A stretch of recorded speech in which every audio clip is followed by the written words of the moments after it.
My name is Justice. Welcome to my channel, or back. I have no idea. I don't know what this is. I can't get rid of it. Please don't worry about it. First off, I just woke up and I already have the hiccups. So apologies if that happens anywhere in the video that I can't edit out. So I've got a meeting today. I'm not dressed yet. Like I said, I just woke up. It's in an hour and a bit. It's at 12:30. It's for some more gender stuff. I genuinely don't remember what it is for. They didn't tell me when they called me a couple days ago to sort it out. They just said that I had been on a referral waiting list since May 2019. So I'm assuming it's for a surgery. But I believe I've been put on 3 different surgery waiting lists. I think 2 or 3, I can't remember. So I don't know which one this is, and this one's gonna be different from the other ones in the sense that the doctor isn't emailing me the link to get into Zoom. He is going to call me and give me the code, so I won't be able to do the usual, like, here's me 30 minutes before the meeting freaking out anxiously. So I'm nervous. Yeah, I don't know. It's what it is. I just hope I can get rid of the hiccups before then. At this point, that's the only thing I'm thinking about. Like, I'm not super nervous about this because I have done a couple of these meetings before and I kind of get the gist of it. Oh, he has a student with him, I think it is. I can't remember. There's gonna be someone else with us. I believe it's a student. I can't remember the proper term, the name that the lady gave me on the phone, but it's not just gonna be me and the doctor, so that's gonna be embarrassing, but whatever. They're learning how to do a job, so. Okay, I have food, so I'm gonna eat, and then I have to get dressed and ready for the meeting. So I will see you maybe once it starts, maybe a little bit after. We'll see what I can do. Cause like I film on my phone, so if he's calling my phone and then I have to film on my phone, I have to wait till he hangs up. So I don't know if that's gonna be quickly after the call or once the meeting has started a bit. I know nothing. Okay, I'm gonna go eat. I'll see you when the meeting starts. And then like asking you a few questions, and then I'll kind of fill in, and he will join us at the end to kind of wrap up the appointment and answer any questions you may have and things like that. Okay. Great. So to start with, I'm just kind of getting some general info about you. Are you 19? Yeah. Did I do the math right? Okay, yes. Okay, so you're 19 now, and where do you live? And who do you live with? My grandparents. Oh, okay, great. You're living with your grandparents still, so it seems like that's been the case for most of your life. What are you up to right now? Because last time we got I got a bit of a letter from your counselor about like giving us a bit of background, but this was last year in like September of 2019, and at the time you were in grade 12. So what are you up to now? I graduated last year actually, and I was working at, but I quit like about a month ago, so now I'm not really doing much. Are you like looking for work right now, or are you just kind of chilling? I'm trying to find something. Yeah, it's definitely not the easiest time to find work, but you're still kind of getting out there and trying to find some. Okay, I guess like I did get some background from your counselor, like a really helpful, nice summary. But I do want to kind of hear it from you as well, and if you could just like, I guess, take me back a little bit through like your story and what's kind of led you up to this day, and kind of how you've kind of gone through that gender journey from like childhood and so on. I think I started noticing that like something was like off, I guess, in like grade 7. I want to say like 7 or 8. Like around then I didn't really know a whole lot about gender, so I just started doing research on sexuality because that's all I knew at the time. And then that led me to start looking into gender things like a couple years later. So I bounced between a lot of different identities before I realized in grade 11 that I was trans. So it took a while. You said you jumped between a number of different identities. What were some of those that you jumped through? For a while I thought I was just non-binary or gender fluid. Cause like I still do like a lot of like traditionally feminine things, so that kind of threw me off for a bit. And by that, do you mean like in your hobbies, or Like your I day to day? like I still like wearing makeup a lot. Like I don't wear it as often as I used to. And like skirts and like feminine clothing kind of stuff. So there's still kind of maybe some of that gender fluidity that's still a part of who you are at this point. Yeah. But in grade 11, you kind of realized that you were trans. And what made you realize that that was the identity for you? I started asking a couple of my friends to start using he, him for me, and that just felt the most right out of everything that had happened before that, so... Yeah, that's a good way of going about it. How was your relationship with your body throughout that period? Not great. A lot of the time, though, like, at school, I was still wearing, like... It wasn't, like, revealing, but it was, like, tighter clothes, I guess. So you were continuing to wear, like, maybe more, like, traditionally feminine clothes? Mm-hmm. Okay. And, has that changed? Or... I don't wear dresses anymore, but that's pretty much the only thing. And, like, lower necklines. So, other than that, like, I'm still wearing skirts, like, I mean, not now because it's colder, but still quite regularly. Yeah, and you said you enjoy still wearing those kinds of clothes, hey? Okay. And how was that, your relationship, like, with, like, your body itself, like, your body parts, like, your chest and things like that? I hated them. Okay. Is that still the case? Yeah. You said hated? Yeah. Okay. It's like... And what... Yeah, go on. It's gotten more tolerable, I think. Just because I used to be in dance, too. So the costumes for that, like, especially not being out, were very revealing. So now that I'm not, like, in those kind of environments anymore, those situations where I have to wear that kind of stuff, it's gotten a lot easier. But the kind of like those primary sex characteristics, like, have been a source of kind of distress for you, or dysphoria for you. Okay. I'm just trying to kind of wrap my mind around this. So you do still really enjoy wearing those, like, traditionally feminine clothes, but you also have, like, that difficult relationship with your body. So how does that come together for you, like, in terms of, like, wearing, like, something, like, low cut, but not liking having, like, breasts, per se? If it is, like, a lower cut, I tend to, like, gravitate to make it, like, baggier. And, like, if it's tighter, then it usually is, like a crew neck or a turtleneck or something, so I try to balance it out as much as I can. And you kind of explained, like, when you did your research and you kind of, like, saw online that the word transgender existed, and I'm guessing you might have seen, like, gender dysphoria as well as the term being used. It's kind of like, I guess, the medical word we use right now, like, for people who are transgender. And I mean, in some ways it's outdated, but that's a whole other story. But, like, anyways, it is kind of the medical term we use right now. So yeah, I'm sure you come across that quite a few years ago. So other than, like, so basically it seems like all of the primary sex characteristics, like the breasts, like the bottom, like, that's all causing dysphoria for you? Or is there something more than the other? Bottom, not as much.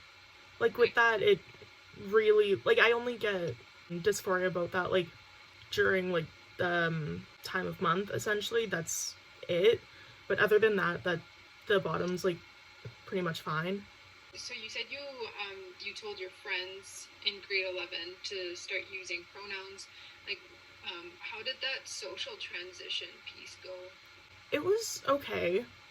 And, like, I don't know, I didn't really talk to a whole lot of people in school. So, like, the people who I did talk to on a regular basis, they all knew. And I started putting it in my bios on, like, Instagram, Twitter, all that kind of stuff. So it's like I'm not hiding from it, but because I didn't talk to a lot of people about it in person, it wasn't like super well known at school. Okay, so you mostly told your close friends. Mm-hmm. Yeah. And then for the rest, you kind of just like let them figure it out on their own, and like you didn't feel the need to like just get on a platform and just like announce it to the world. Okay, yeah. That's super fair. That's super fair. And for the most part, you said your friends were supportive. Mm-hmm. Okay, that's really awesome. Mm-hmm. That's good that you had some people who were supportive. And how about your family?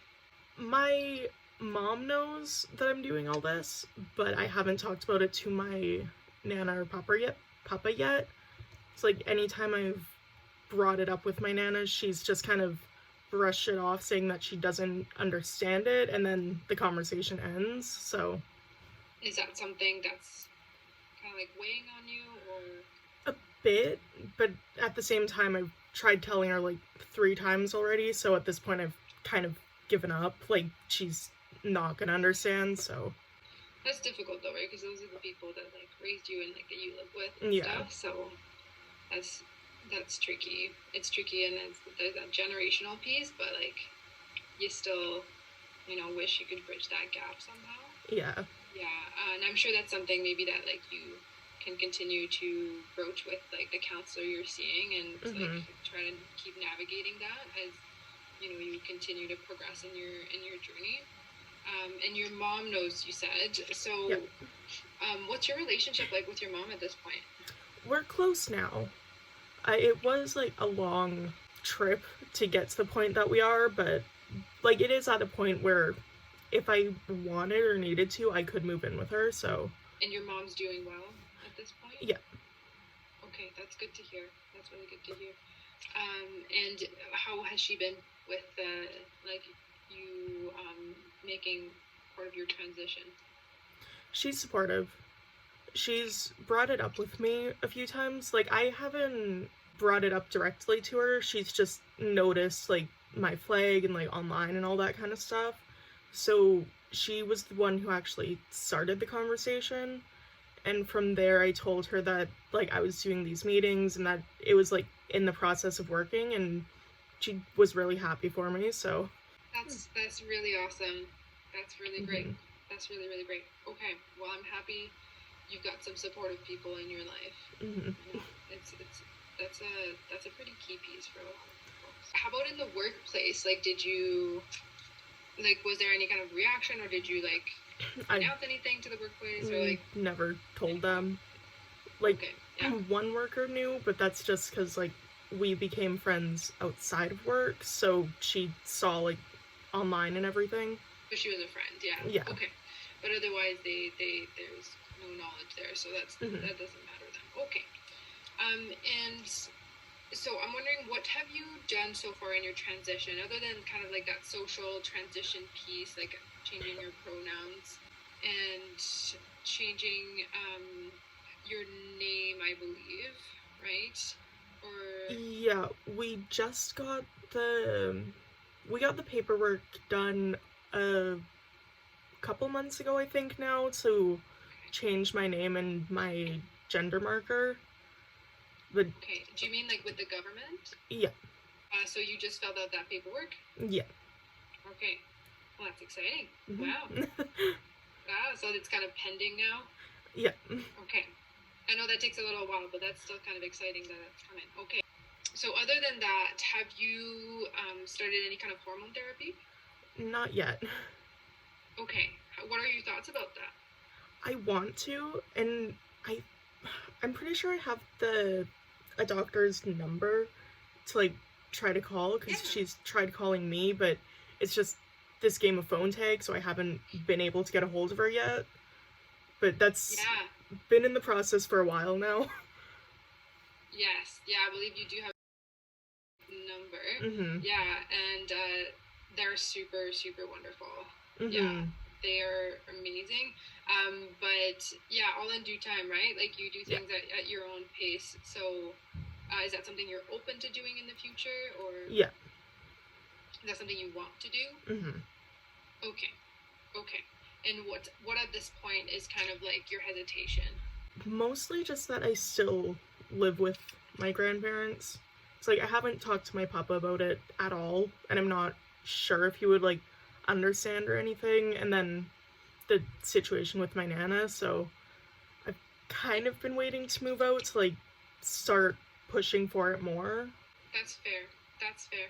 Do you have a plan like that when you? I guess I mean it's obviously more difficult like if you are not employed right now. But like is that something you're like kind of really determined to do soon, or are you gonna like kind of wait it out and wait until you have a job again or something? Like what's your plan? I mean, I was looking at available apartments when I still had my job and like when I was trying to transfer over. And the only reason like it didn't go through is because we wanted to wait to see how the second job was, to see everything. So since that didn't work out, the searching kind of came to a halt as well. Her work, so the dog's going crazy upstairs. Oh. Classic animals during Zoom. Yeah. Yep. Okay. So you do want to do it in the future. What else do you see, like, for the future, like, going forward, in terms of transitioning? Hopefully some surgeries. Okay. Which ones? I want to get top surgery, and then I want to get my uterus, like, completely removed, so those are, like, the top two. Yeah. Okay. Yeah. Okay. So those are kind of the ones that you're for sure you want to do. Yeah. Those. Okay. And you haven't thought about any other ones that are like a maybe at this point? I've thought about bottom surgery, but like I've done a lot of research on it and like looked up like results and everything, and it doesn't seem like it's something for me, so yeah, that's fair. That's super fair. Okay. Top surgery, hysterectomy, absolutely doable options here in Alberta. And talk to you a little bit more about the process to get those. For top surgery, basically, they are covered if you get the proper referral through a physician. It could be any physician in theory, but some surgeons are a little pickier than others, and like they want it to be somebody who like specializes in like transgender health. Like Dr. Patrick, for example, can give that referral. And yeah, so you just need that referral. And then for the hysterectomy, I believe it's the same process. You just need like that proper referral from a physician to the surgeon who would do the hysterectomy. Yeah. So is that something that you would want to do after you start hormone therapy? Like before? Like what's the... Whichever one can come first, really. Okay. Okay. Is that something you would want to do even while you're living with your grandparents? Yeah.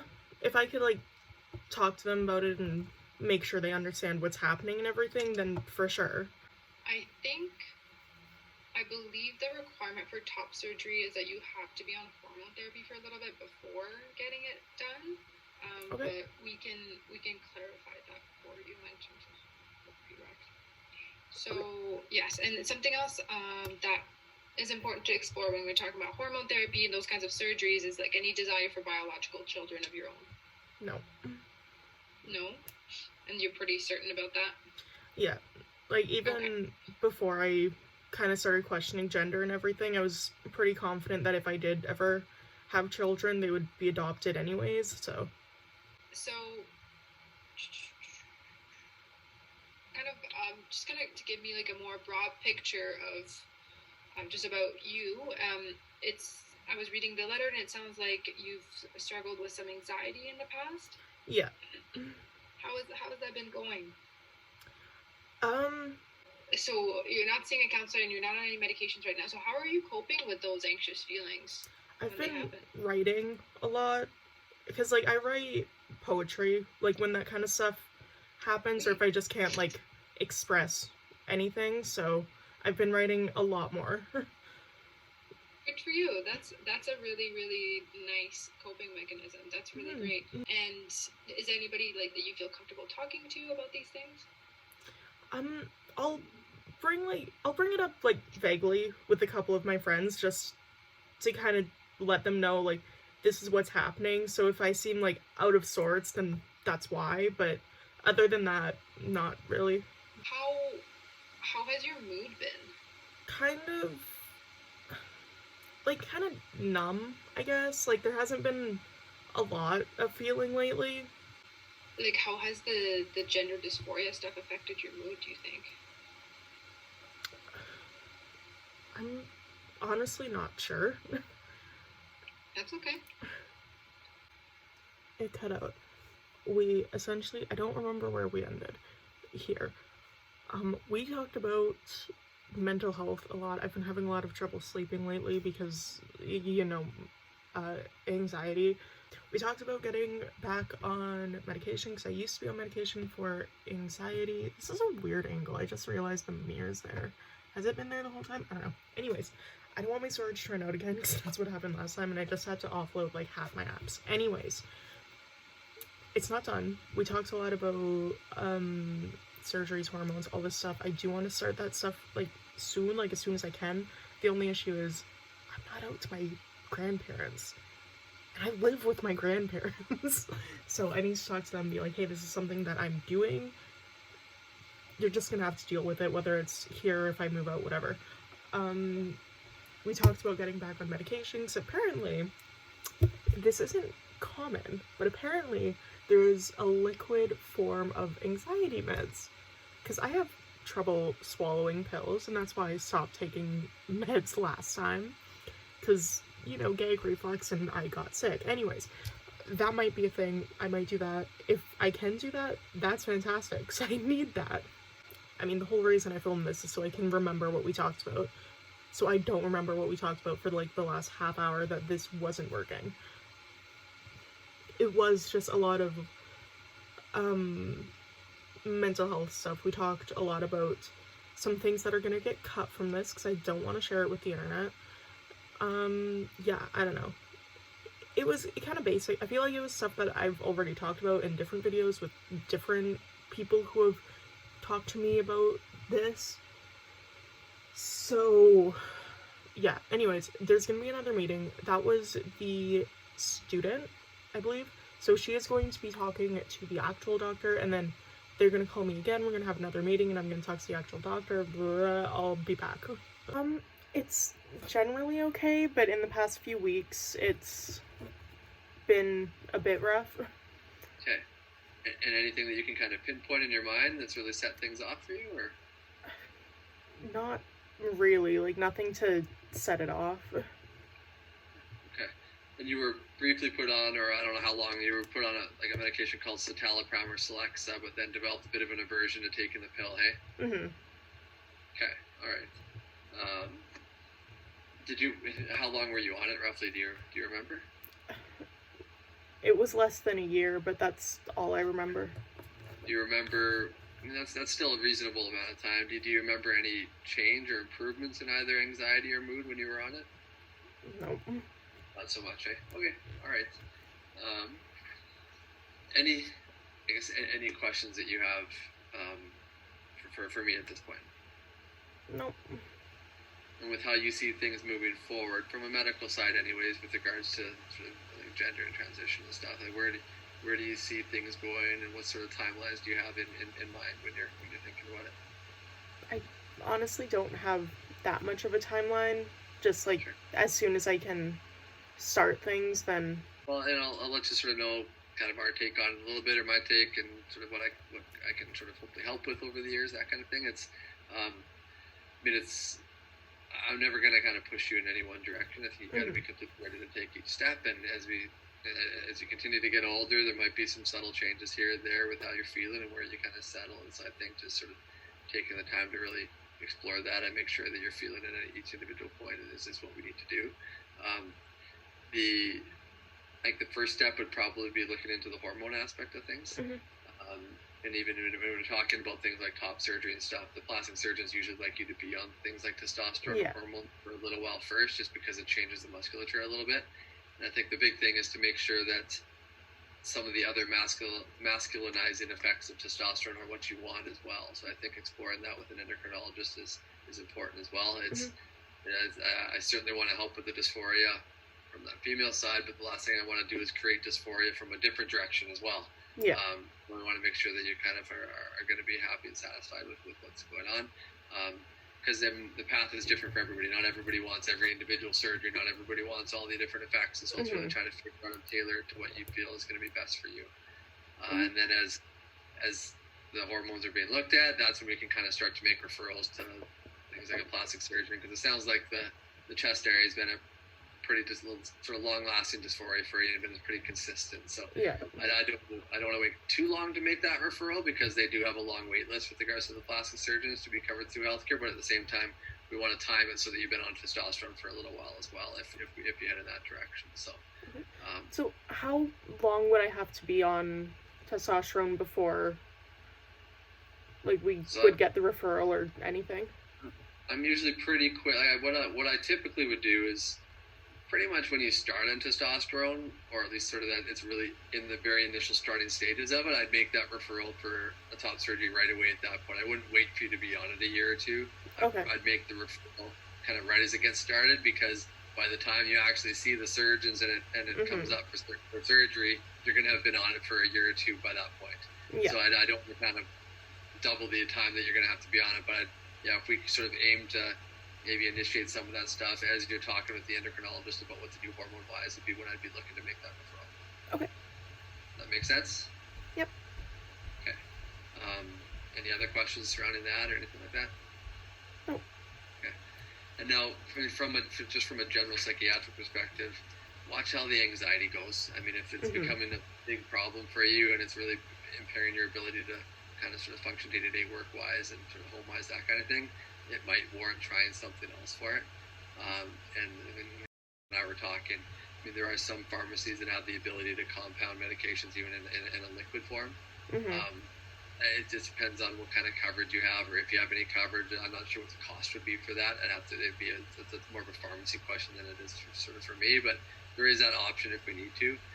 In the meantime, I mean, things like cognitive behavioral therapy and some of those therapy type options, mindfulness and stuff, also have an indication for anxiety and can help it pretty significantly. And while it's always typically best to kind of work with a therapist or psychologist on that, there's something that can be said for looking through some of that material on your own, because a lot of it is pretty self-motivated things. So if you look up cognitive behavioral therapy for anxiety, and there might be some tools and some tricks in there that'll sort of help you kind of start to move past it, even on your own without working with anybody.